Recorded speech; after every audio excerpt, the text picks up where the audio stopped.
Good morning, Flagler County. I'm Rich Carroll. You're listening to Flagler's Morning News on Friday, January 14th, and this local news is a service of Flagler County's Toyota dealer, Beaver Toyota, here to wow you.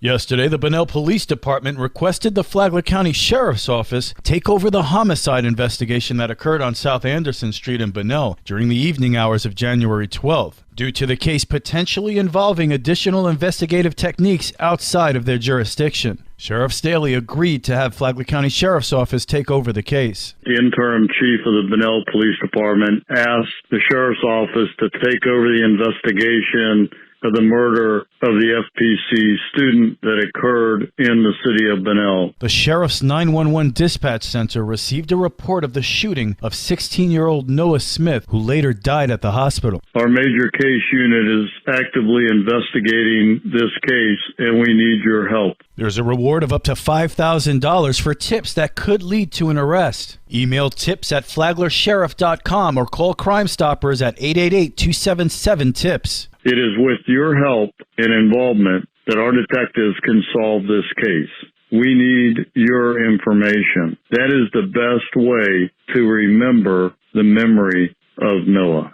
This is a developing story, and we'll have more information as it becomes available.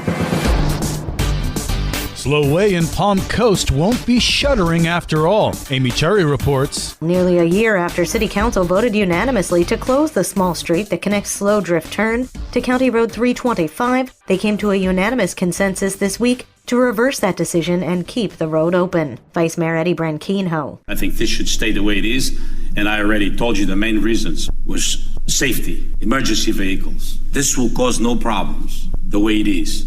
And if you close it, even though minorly, will create a problem. The decision comes after Council received significant backlash over the road's possible closure. Councilman Victor Barbosa suggested Council take steps to make the road safer. The people living on the corner find cars at the door.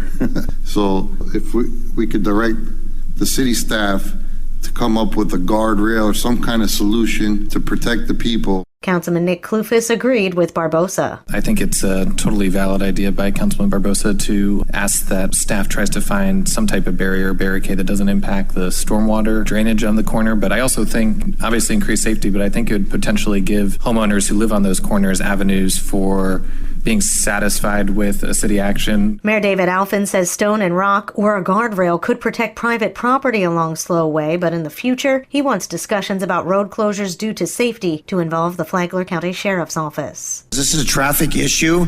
I don't remember hearing the sheriff weigh in on the safety of this corner. So certainly in the future, if we are considering safety issues brought forward to us by the public, I would like to have a representative of the sheriff's office come here to give me their comment. Slowway now has signage restricting truck traffic, which traffic analysis shows has reduced the number of trucks on the through road. From the WNZF Newsroom, I'm Amy Cherry. Palm Coast Mayor David Alfin held a strategic planning meeting yesterday with city staff. Alfin says this is the first step in crafting the next fiscal year's budget. Each city council member has a personal one-on-one interview with city staff to share each council member's priorities and vision for the future. That information is consolidated and put together and eventually will become the budget for the next fiscal cycle. He called it a very productive meeting. There is an energy amongst city staff come up with solutions to the financial obligations of the city, to grow the city, to seek funding from both a federal level, a state level, without putting the responsibility for growth on our current residents and their tax bills. We have more on that multi-agency training drill Wednesday at Princess Place Preserve. Rich Petchke takes a look. Over 50 members of law enforcement and emergency management departments employed high-tech tools in a 4-hour-long search and rescue simulation covering 50 acres. Emergency Management Director Jonathan Lord says the exercise tested their theories and concepts in a real-world situation.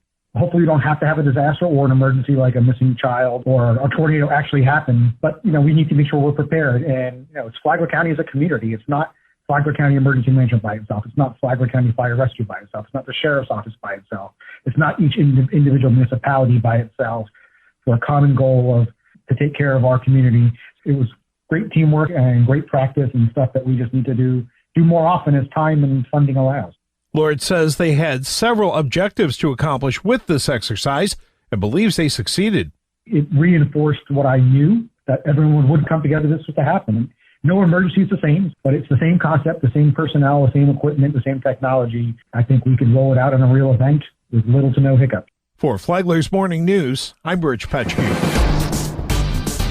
Flagler Open Arms Recovery Services and Advent Help are having their first collaborative project this afternoon. They're co-sponsoring a free Narcan distribution and education event entitled Increase a Lifespan with Narcan. It's happening today from 4 to 6 at the Advent Hospital Emergency Room in Palm Coast. People can drive through or walk up to receive free Narcan and Narcan educational information. Pam Bertolo, Executive Director of Flagler Open Arms Recovery Services, says with the increased use of fentanyl, this program has become very important. We're seeing overdoses with kids who smoke a joint for the first time because pot is laced with fentanyl. In communities like this, where you have areas of predominantly older people, have prescription drugs, we see overdoses there. The basics of CPR will also be taught to help in times of an overdose along with Narcan.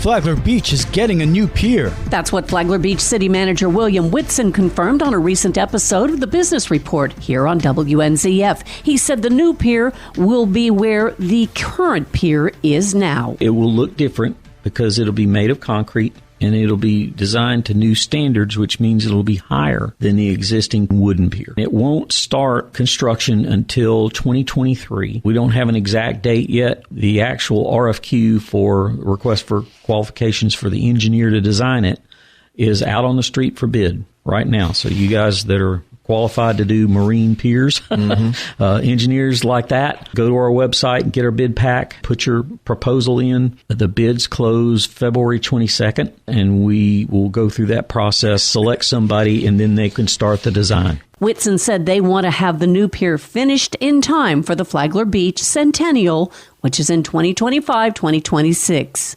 Listen to the Business Report on Saturday mornings here on WNZF or catch it anytime on the Flagler radio app. From the WNZF newsroom, I'm Deb Albertson.